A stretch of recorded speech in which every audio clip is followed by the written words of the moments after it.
All right, and now let's do the classic buffer overflow, ED202. This is probably, I always tell my students, this is the most important project in the whole course, because this is the classic Aleph null style buffer overflow that started an entire generation of malware and exploits.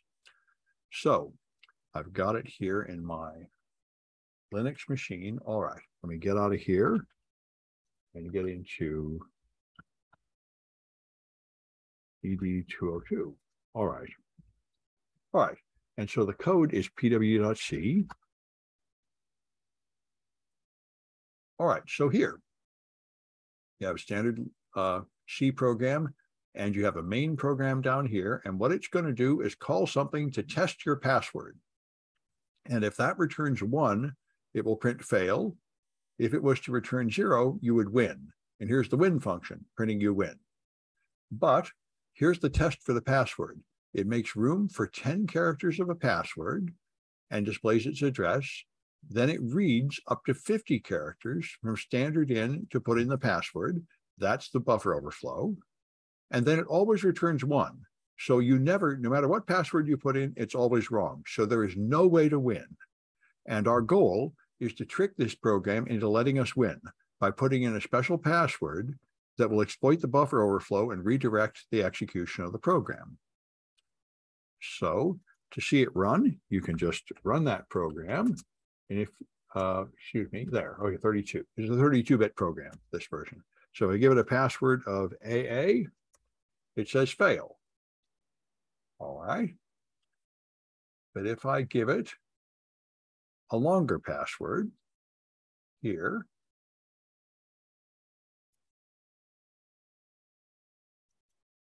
I get the segmentation fault message. This indicates that we have corrupted memory. It is an address is used, which is no longer allowed for this program. Every program has certain memory regions it's allowed to use that are assigned to it when you launch it by the operating system. And a segmentation fault means that your program attempted to access memory outside the memory available to that program. So this is like the SQL syntax error. This is an error that indicates that I have managed to corrupt the memory with this input. And to understand why, I should use the debugger. However, there's another thing to notice. Notice this time I ran the program, the password was stored at this address, entering in E66, and the next time it was 526. This Linux operating system, like all modern operating systems, has address space layout randomization turned on, so that every time you restart a program, it randomly moves in memory. And that is an irritation that I don't want for this project. That makes it more difficult to exploit. There are ways to exploit programs with ASLR on them, but when you're just beginning, you don't want to have that. So let me get rid of this stuff. Oh, got rid of too much. All right, just a moment.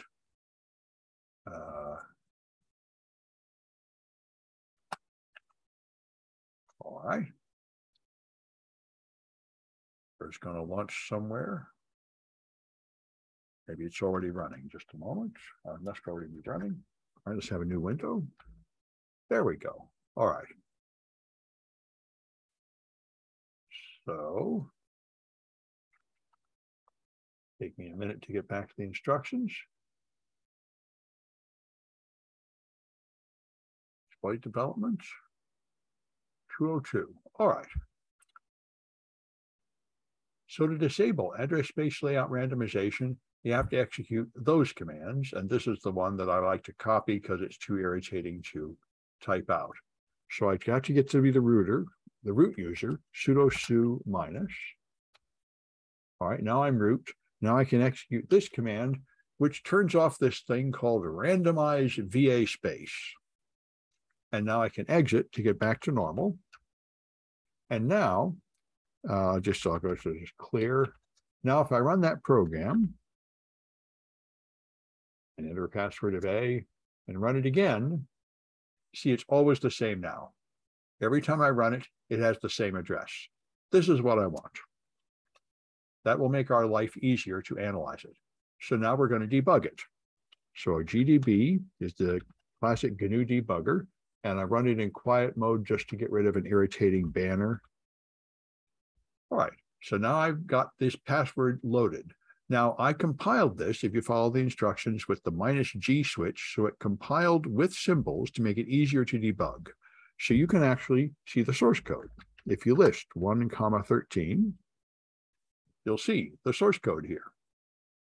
So you can break on lines of source code. So what I would like to do, I know it's the main function, which is not shown here. Let me just show it to make that easier. All right, so here's the main function. When the program starts, it's going to call test PW, and test PW is going to start here. It's then going to read a password from the user, and then it's ready to return. And what I want to do is I want to break at this point before it returns, after it has taken the password from the user, so I can see what memory looks like at that point. So that's line 9. So I put a breakpoint at line 9, and now I run it. And I'll give it a password of 10 A's, 5, 6, 7, 8, 9, 10, which should fit. I know the program is designed to accept passwords up to 10 characters long. So this should be okay. Okay, it made it to the breakpoint. Now I can examine the status of the of memory. And you do that, the simplest way is info registers. This will show me the CPU registers. And in particular, the most important registers are the extended instruction pointer is what controls the address of the next command to be executed.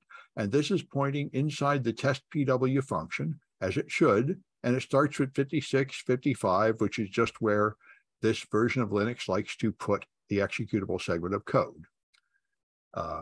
And then the most other important issues for us are ESP and EBP. This is the top of the stack, and this is the bottom of the stack. That is the stack frame where local variables are stored, from 4F0 to 508. So I can examine the stack by examining 12 hexadecimal words beginning at ESP. And notice EBP is 508. So here's the stack from 4F0. This is the word starting at 500, 504, and 508. So this region is the stack frame.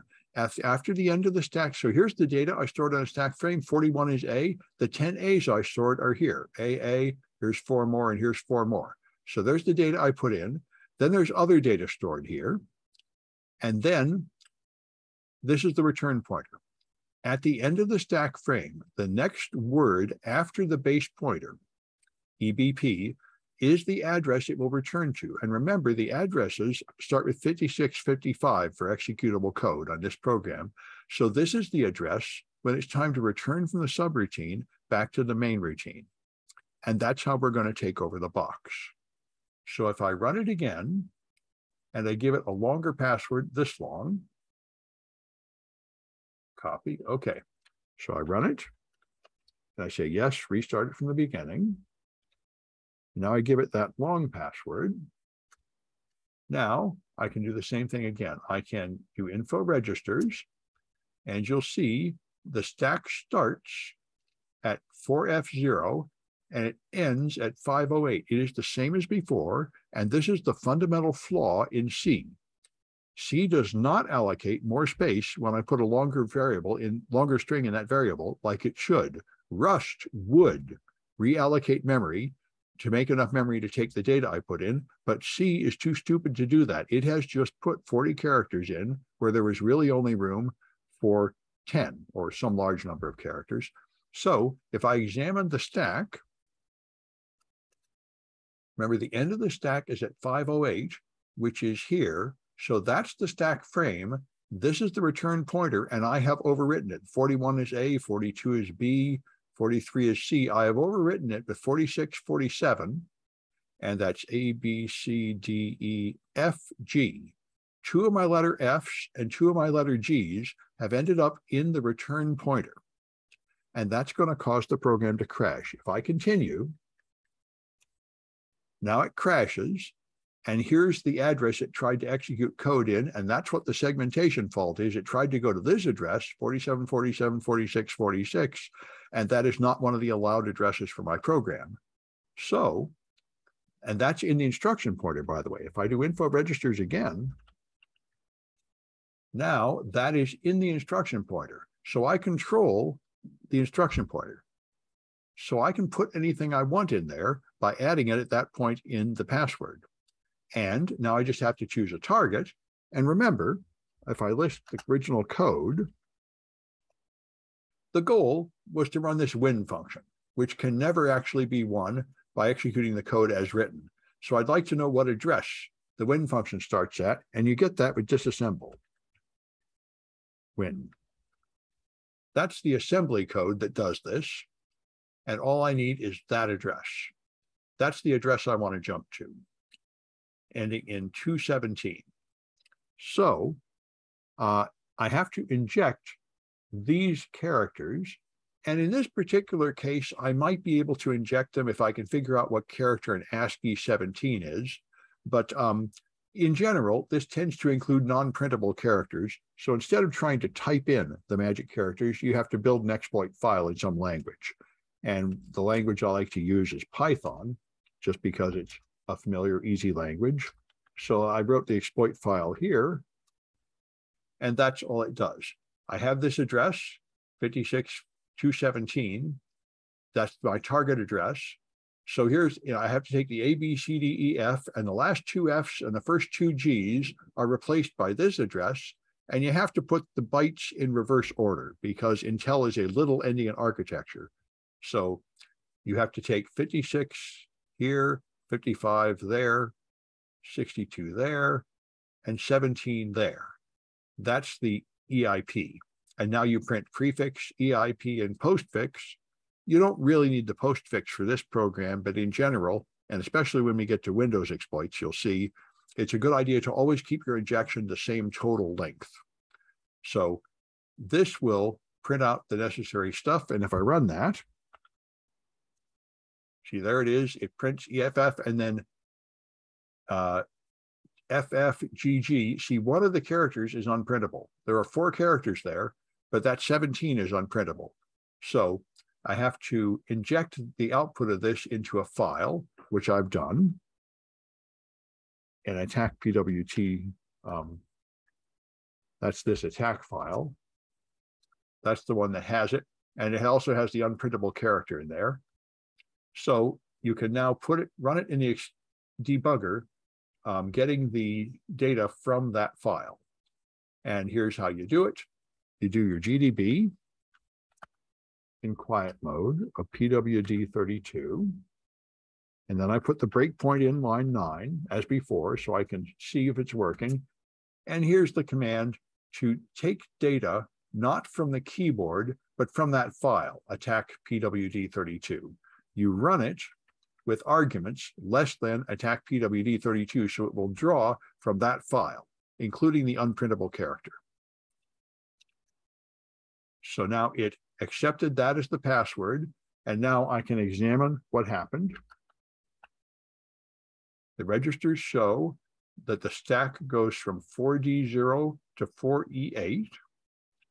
If I examine the stack,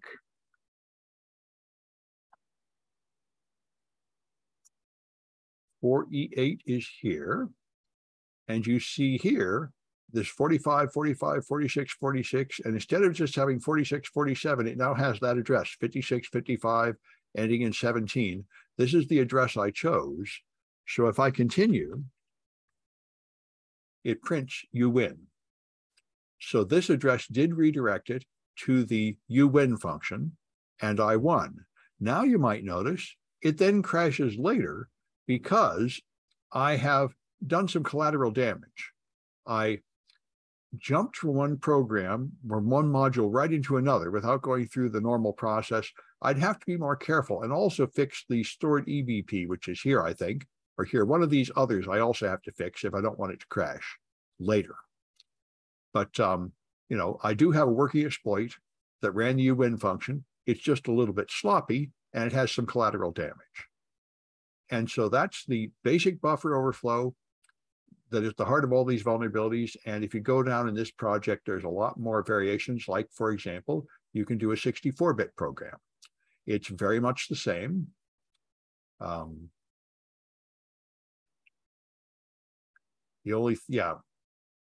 The only thing about 64-bit programs is that the registers are much longer. They have different names, RBP and RSP, and you can see they're 64 bits long, but all the same logic applies. You take more letters to spell out an address, but you can do all the same thing in 64-bit. And then I have some remote servers to exploit. I remember when I was going to DEF CON China, I was on an airplane for like 16 hours, and I realized I could run local virtual machines and a local web server, and I developed all this stuff there. I realized I can run code on my server, and I can run GDB on my server, and I can have a script of all the GDB commands. So you can practice attacking things here. I can put in a string like ABB